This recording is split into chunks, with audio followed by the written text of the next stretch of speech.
Okay, good afternoon, everybody. Welcome to the first episode of the Alcon Maddox COVID-19 War Plan webinar series. I'm your host, Richard Ritchie. Today I'll be joined by tech entrepreneur Yousef Wadi. We'll introduce Yousef in a few moments. But first, I just wanted to give you a bit of background of why we're doing this webinar series and why we're doing it now. So first of all, who am I? As I said, my name is Richard Ritchie. I run a company here in Dubai called Alcon Maddox Management and HR Consultancy. We offer recruitment and executive search services to companies that operate in the technology sector. So typically IT services, computer software, the internet industries. And we also only focus on senior commercial leadership positions. So head of sales would be the minimum, and then up to director of sales, commercial director, managing director, channel manager, partners, these kind of roles. That said, today is not about recruitment, nor is it about my business. It's actually about the industry as a whole, the tech industry that is, and what's happening to the tech industry as a result of the COVID-19 pandemic that we're all obviously looking to work through at the moment.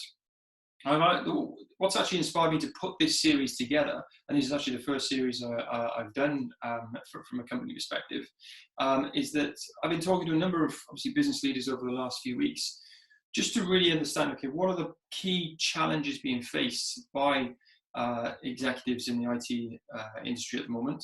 And not only what are the challenges that they're facing, but what are the strategies to overcome these challenges? And what I've realized, there are two mindsets at play at the moment. One is, and this is typical of some of the larger organizations that are suffering. They've adopted a more, should we say, defensive, consolidatory mindset where they're battening down the hatches, putting a freeze on recruitment, and really just hoping to kind of wait things out. And then there's the complete other mindset where they're a lot more. This is typically for the smaller companies actually, because they're a lot more easier to navigate the changing circumstances and the ambiguity that we're in at the moment. They're seeing this as more of an opportunity, and for those that can see ahead, and the path isn't very clear at the moment, let's be honest, I think the reality is there are going to be three phases. The first phase we're in now, which is the phase of kind of fear and uncertainty. The second phase will be the bounce back. And then the third phase will be this realization that, okay, what we bounce back to is fundamentally very different to the reality we left just a few short weeks ago. So it's trying to forecast that. So what we're looking at doing now is understanding what are the key challenges being faced by executives, and what are the strategies we can piece together to chart a course together through this crisis, so we all emerge the other end a lot more successful, but a lot more ready to take on more success as well. So it's really setting ourselves up to thrive rather than simply survive. So that's what we're trying to do here. And obviously we're going to be doing this with the help of industry experts. So every week we'll be bringing on an industry expert to help unpick the challenges, but then piece together strategies to help us overcome those challenges. So the top of mind challenges that have been articulated to me so far by executives that I've engaged with, some of whom are on the call today, number one, a disengaged workforce by virtue of the fact that they're working remotely. So that's a key challenge. Another one is the heightened risk to cybersecurity infrastructure from both a working at home scenario, but then also the increased security risk of delivering our IT solutions remotely as well. And then the third one is the falling revenues, and how do we overcome it? How can we protect ourselves? How can we perhaps change our business models to adapt to the changing environment? So they're top three. We're going to be starting with those three, and then obviously as the weeks go on, more challenges are brought to my attention. Then we'll obviously bring more speakers on to help guide you on that. But the really thing here for me is obviously I'm really passionate about tech community and helping companies within it. And this is really my way of giving back to the community to some extent, to really kind of help engage with those people, but then also to help the community survive, but more so than that, thrive, as I've said already. So we'll be doing that, as I said, with the help of industry experts today. Like I said, we've got a gentleman by the name of Yousef Wadi on board with us. Yousef is actually a tech entrepreneur. He's launched 3 successful organizations already. and is used to working in a very ambiguous environment. So there's a lot we can learn from Yousef today. And Yousef's going to be helping us unpick the challenge of a disengaged workforce that is no longer at home, they're no longer in the office, they're working remotely out of their home. So before we get into that, and I'll hand off to Yousef, just a bit of housekeeping. If you do have questions throughout the session, we don't want to hold everything to the end. As and when the questions come up, please just add them to the chat box. I can read them out, and Yousef or I will answer them for you. We're not going to open up anyone's mic on this particular session, just in case there's any issues with technology. We want to be able to control the webinar a bit more. If you want a recording of the webinar, please, again, just put a comment in the chat box or send a message to me privately afterwards, and we can arrange that for you as well, okay? So that's it. So without further ado, Yousef, let me hand over to you. Do you want to start by introducing yourself, tell us a bit about your background, and then we can get stuck into the challenges. Over to you. All right, so yeah, my name is Yousef Wadi. Like Richard said, I am an entrepreneur, quote unquote entrepreneur, whatever that means. Basically, we ran multiple companies, and before that, I used to work for enterprise companies like Microsoft, Yahoo, Nokia, and there's a major mind shift difference between enterprises and startups. The current startup that I have that's up and running is basically a remote tool solution where we help field teams in QHSE be able to remote manage QHSE operations on ground. Anyway, so what I want to start talking about is, like Richard said at the beginning, if you want to be negative about this, then just shut down and go home, because this is going to be the new norm. Just to put this into perspective, my father is an infectious disease doctor. He's one of the consultants here in Jordan, doing I would say he's responsible for most of the lockdown here in Jordan. And he's telling, from our discussions, we know it's a long-term thing. Until, some sort of solution presents itself, this is a new norm. And a lot of economists out there know that when we're out of it, it's a new world anyway. So, it's either you adapt right now or, just, shut down, because it's not gonna, if you don't want to change and you just hope that you can live in the past is gone. So looking at it, like Richard mentioned, there's a couple of problems that are starting to emerge in companies, is operations and drop in productivity and engagement specifically. So one thing I want to point out is, we were just having this discussion before the call, Richard and I, is there's remote work and then there's lockdown. And we're going to get to that later. And then from remote work, one of the things that I really benefited in my life was that I used to do a lot of remote work at these enterprises. And then I learned how to build a mentality and the mindset of being extremely agile in a startup, because in a startup, we're literally changing strategy every second week or every month until we figure out where we're going, and then we would actually slow down the pace of change. But in the enterprise world, I used to run the IE integration, the Internet Explorer integration 8 between Yahoo and Microsoft.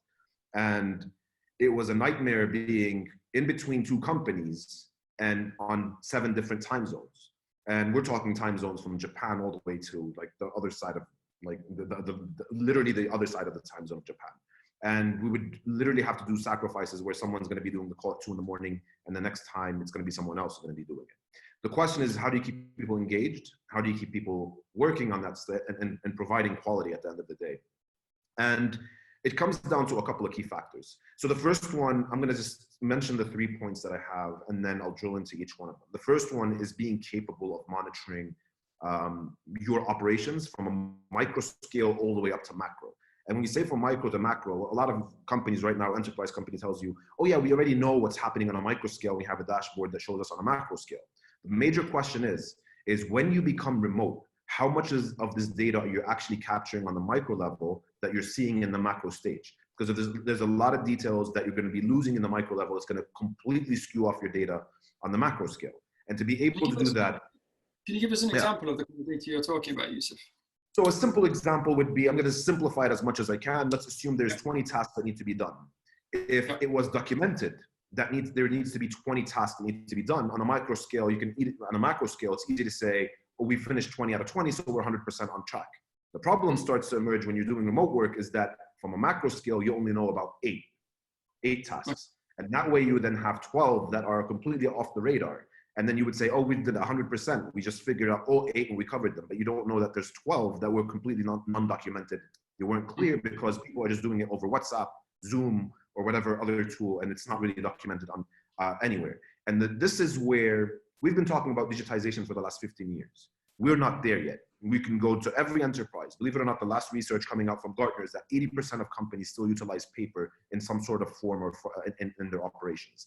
And those papers are going to go completely obsolete at this point. I mean, for the long term, short term, and eventually they're going to get used to it. It's going to become the long term state. So going in, how do you manage micro to macro is definitely going to be technological tools. So basically starting off with some sort of a tool for simplicity, maybe ticketing, maybe remote inspections, whatever it is that you need to be doing, and then connecting on top of that a overall BI, business intelligence software. This is basically simple solutions, like whether it's Power BI, whatever it is, and make sure that everything's being documented on a technical database, and no more paper, no more WhatsApp, no more only discussions over Zoom. This is going to have to be documented 24/7. The beauty of this is that when we get out of this story, we're out of lockdown. You are now you're in full control of your data. And that means you have full oversight on everything, whether people are in the office or not. So the second point then comes is now you know how to manage, or not to manage, to oversee what's going on. The major question lies now is how do you engage people to actually get the job done that you want to even test? I mean, to oversee. And that's where it comes on. There's 2 parts to this. The first one is the culture of remote work. And the second one is the tools they're going to be using. So the first one I'm going to touch on is the engagement tools. So to be able to really harness the power of technology, you're going to have to find the right tool for you. And in our company, Nestrom, we sell to enterprise companies, and we have some of the biggest players out there in the region. And we've been through the procurement processes. And those procurement processes are not going to work in this age. They're definitely not going to work. Going through processes where you're going to have to buy that solution that is a behemoth, that's one big chunk of software or code that's on a server that 20, 50 stakeholders need to overlook to get it up and running is not going to work anymore. And software as a service, SaaS solutions out there is what's going to have to happen next. And the reason is why that's going to happen. Number one, you don't have access to physical devices if you're still thinking of deploying solutions on premise.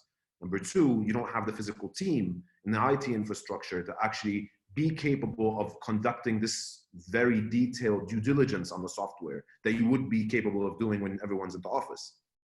Number three is you won't be capable of scaling the solution properly without spending tons of money on it if you want to do it in-house. And as a good example would be is a lot of these enterprises, they have their own VPN setups, they have their own gateways, they have their own API integration points, and it becomes a nightmare if you're going to try to manage this over the long term. Now, to get to the most important part, so if you utilize software as a service as engagement tools, you are making it a lot easier. The second thing I would actually say here is allow your teams to, and when I say teams, your sub-teams. So if your company is already broken down into teams, let these teams at a certain level in the hierarchy be capable of deciding which software they want to use and which ones will make their lives easier. So unlike before, where you would come in and you would say, we're going to utilize database X or software X, which is a massive behemoth.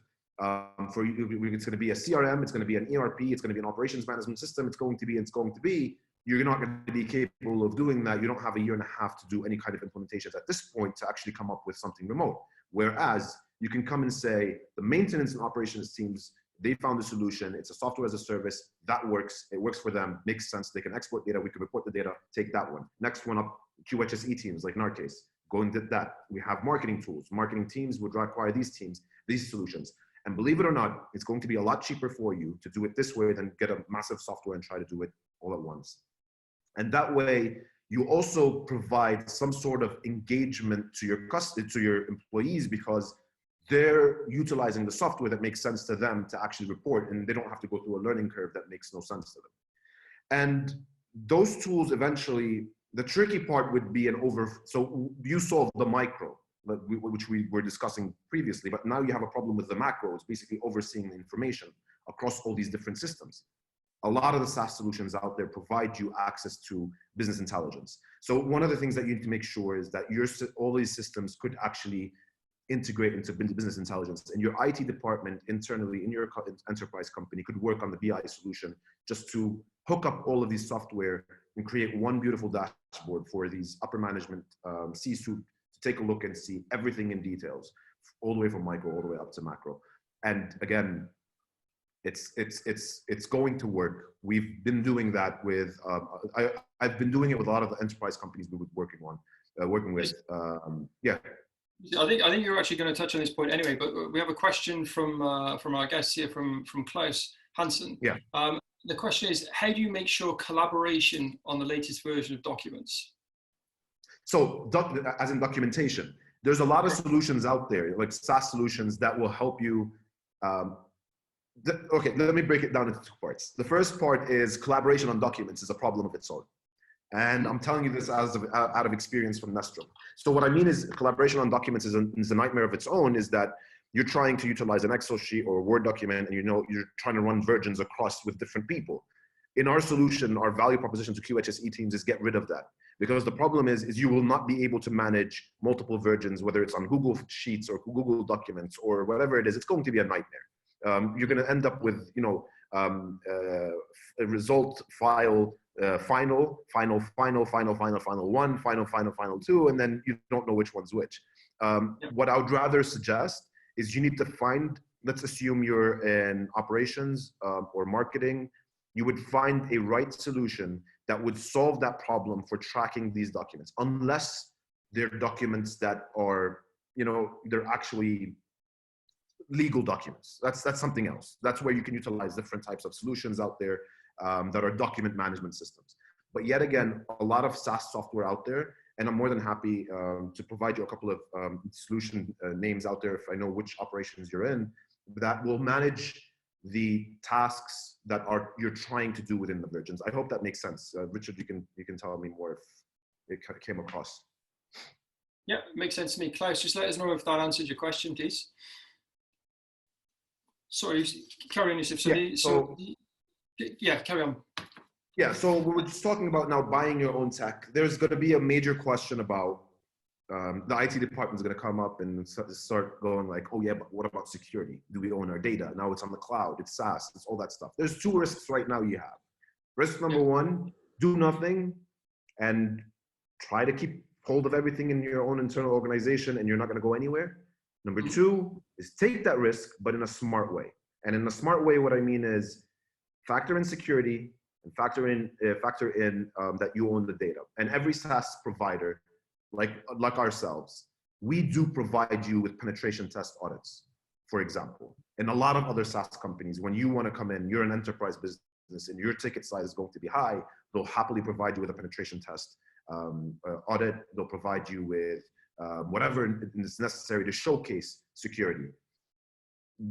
If that is the case, you are more secure on the cloud than you were on premise. And the reason being is that there's 1, 2, or maybe 5 people of security in your organization that's doing the whole security, and all of your data is at one entrance point. Whereas when you have multiple SaaS solutions, it's distributed data, it's distributed across different systems, and they're highly secure, and there's multiple people working on security, so the likelihood of someone coming in and reaching all of your data is kind of impossible. But anyway, I think Richard mentioned that you guys have like at the beginning of the discussion, he said that we're going to have a discussion on security as well later in these correct, yeah, series. So we'll probably touch on that a lot more. The last one I would like to point out is what kind of culture do you need to actually get people to run in this kind of scenario, the lockdown, let's say, or the remote work. Here is one thing that you need to understand as a manager. Believe it or not, here at Nestrom, in our company, our productivity went up 130%. I'm still shocked, to be very honest, that we got to that point. It was interesting because we do have a startup mentality. We're very dynamic and we only look at results. I don't care who comes in at 9 and who leaves at 6. It really matters to us is what are we delivering at what time. So the mentality of changing your HR mentality to now worry about results is critical. There's a lot of major companies. So my wife was a lead HR in Expedia, and Expedia has a lot of remote work, and they do a lot of flexible work. So for a nice example would be what they would be doing. They would do three hours a day where everyone needs to be connected. And that means within these 3 hours, meetings, discussions are going to happen within these 3 hours. Other than that, it's up to you when you want to work and get the job done. And that's the most critical factor.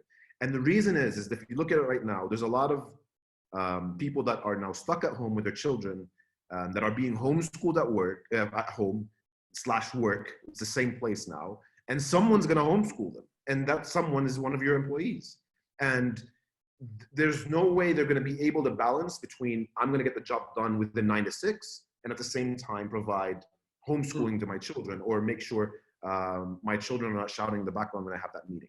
And to be able to come up with that mentality, it's very critical to understand that you need to provide more flexibility, but higher, you have to hold people more responsible for the results that they need to provide. How do you do that? Because it's very easy from a like I've been in sales all my life, right? And it's very easy to measure my activity performance because everything is literally measured. But when you don't work in sales, when there are or you're not even in the field of some extent, you're managing a team of managers. How are you able to measure success? Are you talking about OKRs or like what systems you put in place? We're assuming here that all the companies out there, at least the companies that make sense at this point, have OKRs and they have KPIs that they need to meet. And those are numbers. And then they normally, if you look at upper managers, the way they come up with these numbers is basically building it bottom up or sometimes top down, but they're broken down. So this OKR, this KPI has a whole bunch of metrics under it, and this breaks down to their teams. Now, through the remote tools that we were talking about, like business intelligence tools provide you enough information and details on these micro tasks on a aggregated level. And now these, like on every different level, they can see exactly what kind of numbers they're looking at. And it becomes very tricky where like managers of managers are going to be the people that have an eye on these dashboards. Now, here's a major advantage for the first time they will be seeing if they don't do that already. They're going to start seeing real-time information. And before that, there's a lot of paperwork that is being exported into Excel through administrative work. And then the Excels are multiple files. And these multiple files go up to another document controller or manager that ends up emptying them out into some sort of dashboard. And by the time the manager of managers sees this, it's maybe 2 weeks, sometimes a month. Mm-hmm. But now, if they're utilizing the right tools, it's literally hour by hour. And now they can see their trajectory towards getting the job done without, like, I don't need to nag anymore. I don't need to know exactly what happened with every task. I can oversee it and go like, okay, we're actually progressing. We're going to hit our target by the end of the quarter. So we're doing good. And then you know exactly where to drill it. And this is where it becomes a lot easier for them as well. Task-based solutions, software developers, field teams, salespeople on ground, they're all, everything boils down to one metric. At the end of the day, the CEO has that one metric in mind, whether it's revenue, profit, whatever it is they're looking at, number of customers, and that's the goal that's going to be broken down into a whole bunch of things, which is basically marketing. They're going to have to do X, sales needs to do Y, and the product team needs to do whatever it is, and then all that breakdown, and then you can start seeing those in details. So this is overall how I think most of the companies could highly adapt. If you look at the global scale, there's a lot of companies that are working remote. There's a couple of case studies that I can also send over that are, for example, there's a company called RStudio, which is basically Zapier as well. I don't know if you're familiar with these, but we can send a couple of case studies on those. And these companies don't have people in offices. They're built to hire remote people. And it's kind of an interesting model to actually see on that front. I think there's a question. Can you see the question there as well, Yousef? Yeah, I just got to see it. Yeah. So it says, my experience with remote work is it seems very difficult to break down slow down progress. Any advice on this issue? Yeah. So it's by the way, breaking down silos is going to be a lot easier when you have the right software tools. So yeah, remote work is not easy if you don't have the right tools in place. If you're using the phone and you're using WhatsApp messages, it's not going to be easy. It's going to be a nightmare because everything's going to be everywhere. Without mentioning a name of a company, one of the leading companies out there in the UAE we've been talking to, believe it or not, run one of the biggest projects in the UAE utilizing WhatsApp, and it's a nightmare. It's a nightmare for them. And the way they would actually come across to solve this is finding the right SaaS solution that fits in these different organizations. So I'm just gonna give you a good example in our experience, in our background. So I'm not gonna go into marketing or sales, which is not something that I can really talk about, but at least I can talk about the field teams and QHSE. So when you have field teams on ground and they're reporting inspections, findings, non-conformities, problems that they need to be doing, in the past, they would literally utilize WhatsApp, papers, and then they would take these messages and they would literally have one guy in the office sitting there receiving all these WhatsApp messages and these documents and papers and turning them into Excel sheets, creating multiple versions of them, sending them by email to their contractors to, to close these problems, to finalize with them, and then make sure that they have the latest document of every Excel sheet on the tasking, and then turn that into some sort of a dashboard where they can send their manager by the end of the month. What we've done to them is to help them out is now you don't use WhatsApp and you don't use papers. You utilize mobile devices on the field. You report the incidents, the nonconformity, the whatever problem you're finding from the field directly. It automatically generates an action. The action is automatically sent to the right person to actually handle. It automatically nags on that person until the task is actually closed at hand. And when it's closed, you have access to a dashboard in real time to see exactly how many tickets have been generated, where they've been, and who's closing them out, and where they are in the workflow. And this is, a lot of people look at the solution and go like, if we're gonna go to these big companies and ask for a solution like this, it's gonna cost us an arm and a leg. Believe it or not, go to SaaS solutions and you'll find it for a lot cheaper. And it's gonna solve a big, big problem for you. Your teams sometimes can range from 5 users to 80 users at best for one tool. And if you look at it, it's going to really, really change the way you'll operate. Because at the end of the day, if you have that tool at hand, you won't be worrying about breaking down progress, because progress is being reported as they're doing their job, as they're engaging with their current job. But if you're going to ask them to do a job and report for the job, they're going to do one of both.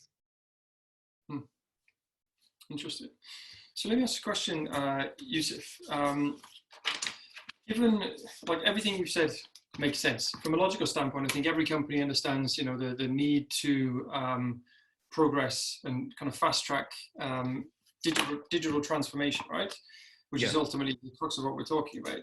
So if these changes need to happen anyway, so especially if we're anticipating the norm that we arrive at in 18 months time is going to be different and we're going to be more used to this, why do you think companies don't just bite the bullet and embrace it now? Because now surely represents a better opportunity, like the best opportunity to do it, because they can take advantage of the fact that perhaps their competition aren't as active. Let's say there's no time at the market. They can start to implement these systems, even if it's a bit of they have a bit of a slowdown. They can do it whilst everyone's drinking their Kool-Aid, so to speak. Why do you think people be nervous about doing this? Is it because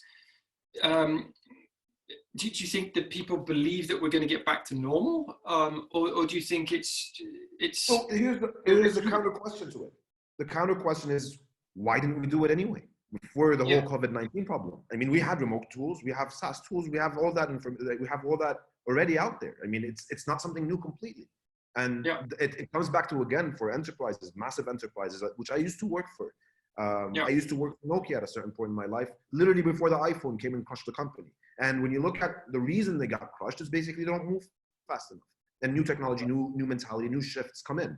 And if you look at the way things would actually, you have to break it down into different point of view or mindset. You haven't done this before, you're already late. But I'm finding it kind of interesting as a startup, selling for enterprise companies. Now you're going to have to do that Zoom call with me. I'm not going to your office. I can't go to your office. There's a lot of companies out there that when they want you to come show me your product, bring over your team every twice or 3 times every week. We want to see you in person, and they don't want to do remote. Whereas in the US and Europe, They highly utilize technology to do remote work, because even though you're selling in the US is a massive area, and it's different states, different cities, and you can't always commute to it. So we had a problem already utilizing Zoom until this whole COVID-19 problem came up. We should have been using Zoom and Skype anyway. So the question is no, the point is that we've been late. And companies that were not late, they were moving a lot faster. And countries were moving a lot faster because of that. The question is if you don't do this move now, are you going to end up being crushed and dead or not? I personally believe, yeah, you will not make it through the other end of the tunnel. If you're not going to move towards technology and digitization, I don't see how, by any means, you're going to be able to manage your teams. It's going to be a nightmare. It's going to be hard. So with that in mind, how does a company now, you know, if the penny's dropping for companies out there at the moment, they're understanding, okay, fine, you know what, actually, we should have done this a while ago, we haven't, we now need to fast track. How do they fast track? Do they now need to educate themselves? Do they need to, you know, hire a digital transformation manager? Like how do companies get on the right track? How do they get back on the rails? Okay, so I'm going to start off with two types. We're going to break them into two type of companies. The companies that are IT enabled, let's say, they have some sort of a CTO, CIO, or chief data officer or whatever. And then you have the other companies that don't even have an IT department. And we've seen a couple of companies like that. So the ones that start off with the easier ones with a team of CIOs and CTOs and the chief, you know, technology people.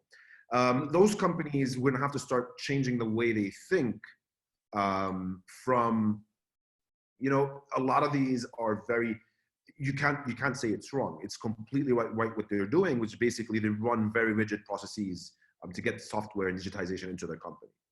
They're going to have to move. If they're going to fast track certain areas, that means they have certain gaps they need to cover fast. To cover these fast, you're going to have to thinking outside of the box, become extremely agile and lenient, and start looking at SaaS solutions that you can subscribe to with a credit card for these teams. Allow these teams to go and find these tools. You can vet them. You have to vet them. You have to make sure that this SaaS solution is not some sort of a scam or it's a security nightmare or whatever it is. If it's a financial tool, you definitely need to vet the hell out of it. If it's an operational tool with less risk, you need to understand where these risks come into play. And according to these risks, then you would make those decisions.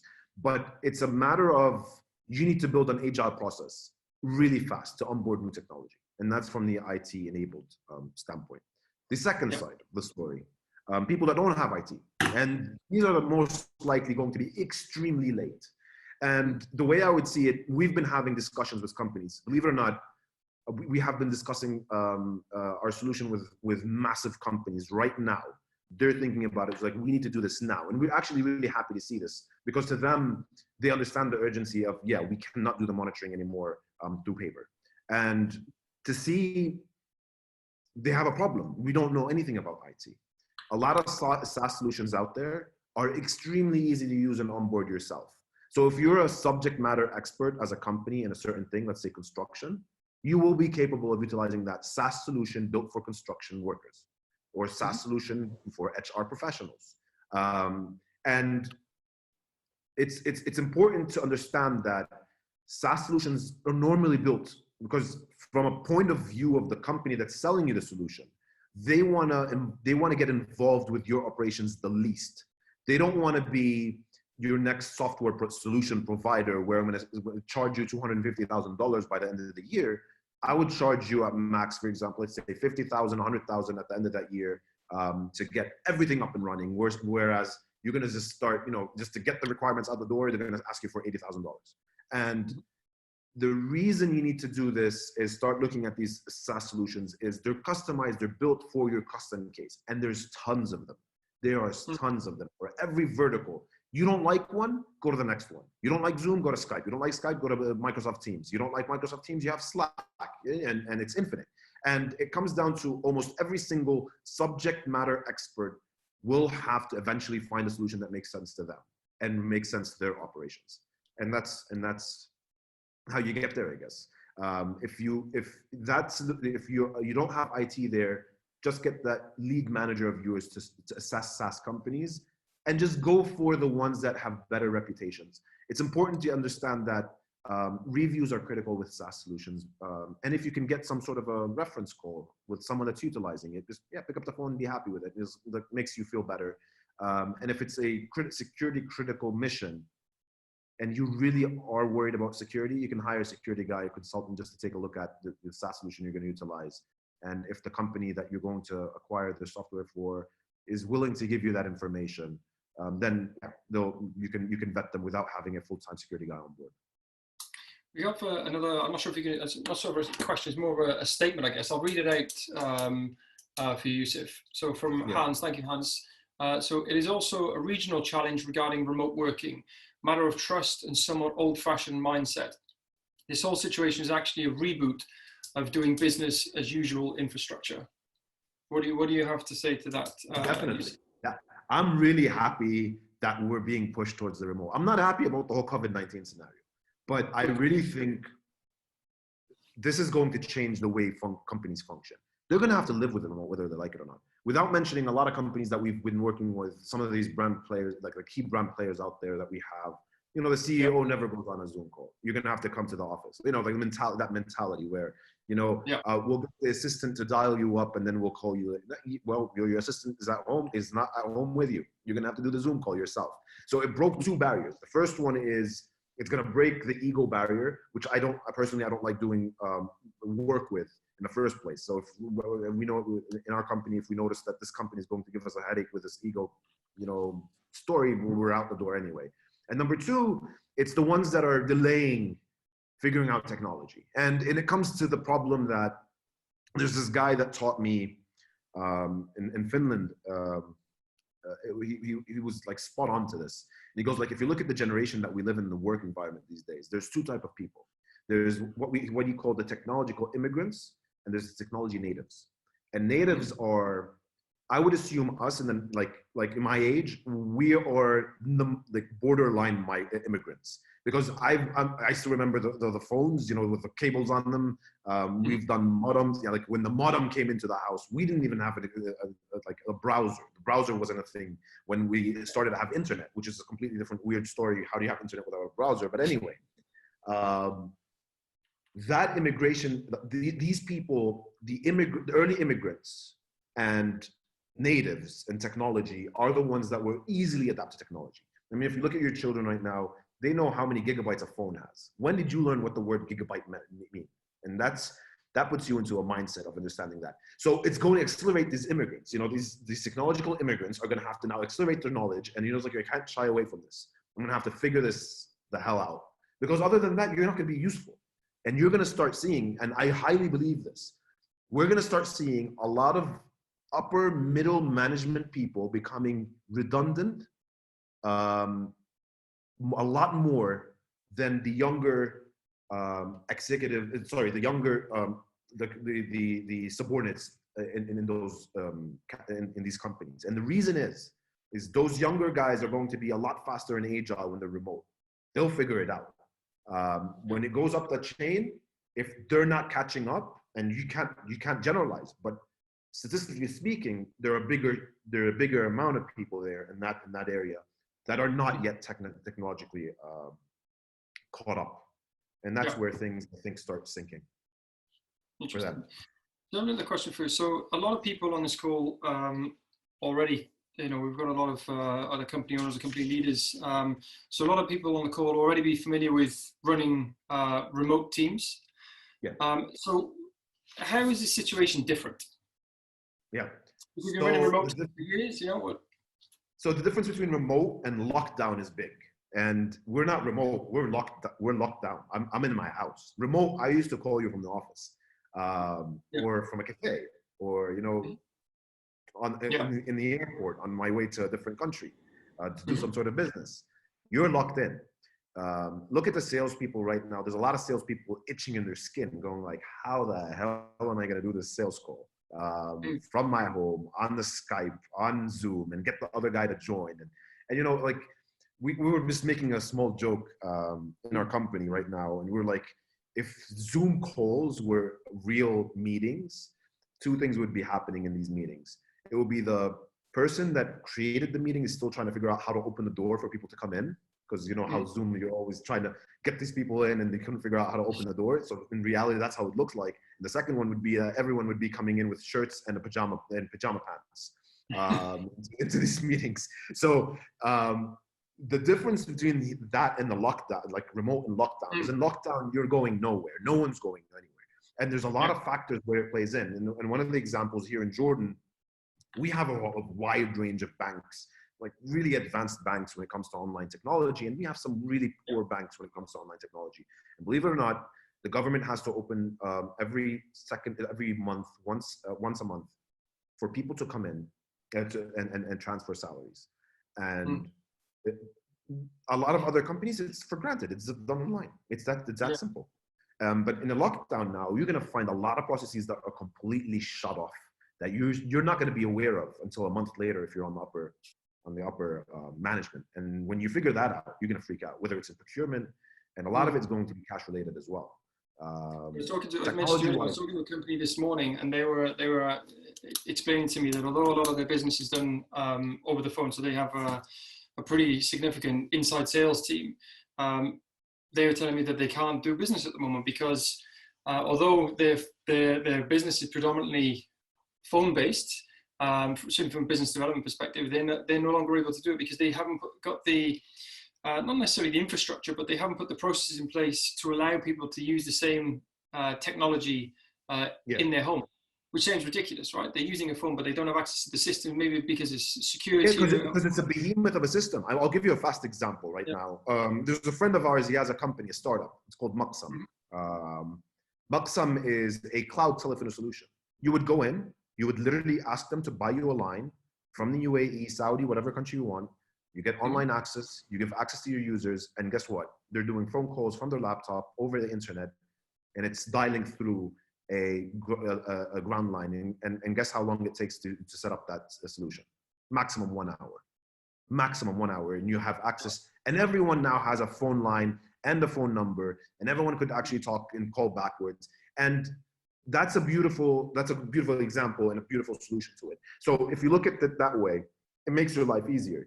I'll give you other situations. Communications with HR right now.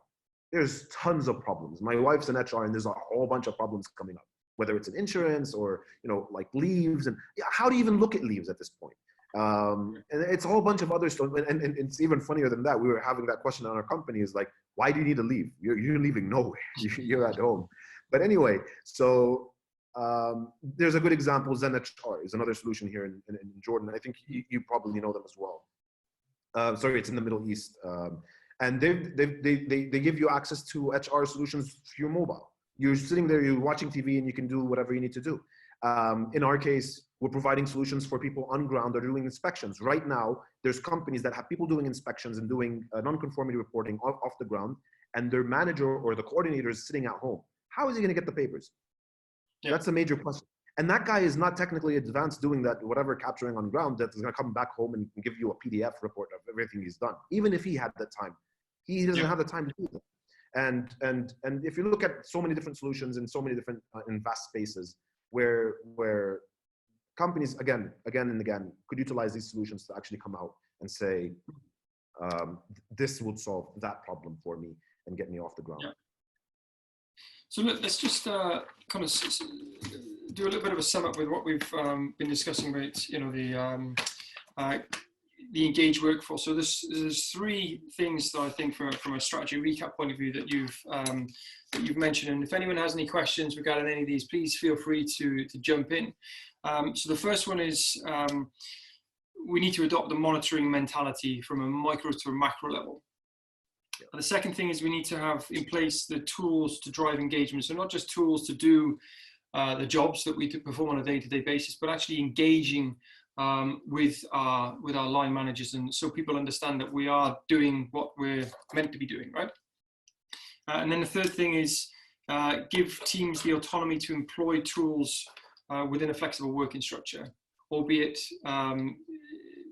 still need to sign off the necessary security protocols and what have you, but allowing that flexibility, I think, is the key. So those are the three kind of ways or methodologies we can adapt in order to overcome this what can be a disengaged workforce, given the fact that they're at home with all these distractions.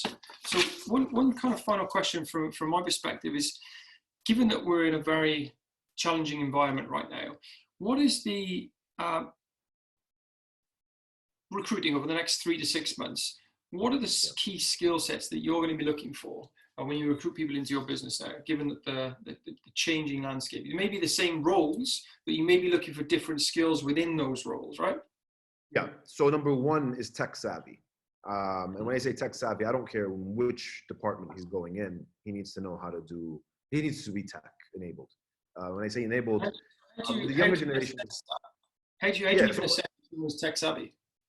So basically, someone that has at least utilized Google Documents, Skype, figured out how to do Slack and like Slack discussions or similar, knows of these technological tools. I'm not tech savvy as in I know how to send an email and I log onto Facebook every other day. No, it's basically the person that has been doing productivity on top of with technology. And it really depends on which role as well and how how tech savvy they need to be. The second part would be very important to us is that we're in a situation like this, we don't care anymore where we're hiring. And when I say where, I was like, it's going to be in Amman. So we have 3 offices around the region. I really don't care where they are right now if they're not even in the region. If we're hiring developers or sales or whatever it is, wherever part of the world. Because right now, someone doing sales from Poland into the Middle East is almost the same as doing like from Poland to the UAE is almost as good as a guy sitting in the UAE doing sales in the UAE, because you're going to both do it on Zoom anyway. So, and the beauty of this problem, or let's say the bright side of this problem, is after we're out of it, hopefully when everyone being safe, is that everyone's going to be so used to being remote that it's not going to be a problem that I have someone selling out of a different country of the world. This comes down to technology. It comes down to almost every other vertical inside of the company. It also puts us in a place where we're going to be hiring on a contractor scale, on a contractor level, because now we don't have offices in these countries. So let's assume the economy takes a major dip and we need to, let people go. Contractors are less likely of a liability to let go. And right now, I think everyone is worried about their job, and everyone that doesn't have a job is looking for a job. So everyone's willing to adapt and everyone's willing to play the game at this point. So to make things work. And the only thing is that I think the only people that are going to lose out are the ones that are not willing to change at all. And they're sitting there in their comfort zone. They still go like, oh yeah, when we're done with the coronavirus, we're going to be back to where we are. We're definitely not. Let's put it aside. The oil crisis of its own without the coronavirus situation is a nightmare of itself. But we're not even looking at it right now because of the coronavirus problem. All right. Okay, cool. Look, just quickly check. Okay, so there's no other questions. So look, we'll wrap up from there. Look, I just want to say thanks very much, Yousef, for joining us. It's been really enlightening listening to some of the insights and experiences you've had over the last few years building your businesses, and obviously the companies that you've worked for in the past as well. This has been really insightful for me. Guys that are on the call, thanks very much for joining. We're going to be back here again same time next week. Next week, we'll likely be discussing the heightened cybersecurity risk born out of delivering our solutions remotely. So we'll be getting a speaker confirmed for that in the next couple of days. So stay tuned. Watch it on LinkedIn when we get posts. If there's any questions that you have or you think of after the call, obviously just feel free to reach out to me directly. You can either do that on LinkedIn or you can do it on my email address. My email address is richard@alconmaddox.com. That's also on my LinkedIn profile page. You can see that as well. And if you have any questions for Yousef, again, send them to me and I'll obviously relay them to Yousef and we'll get those addressed for you in the next couple of days. So that's it for today. Thanks very much, everybody. Stay safe and I will see you soon.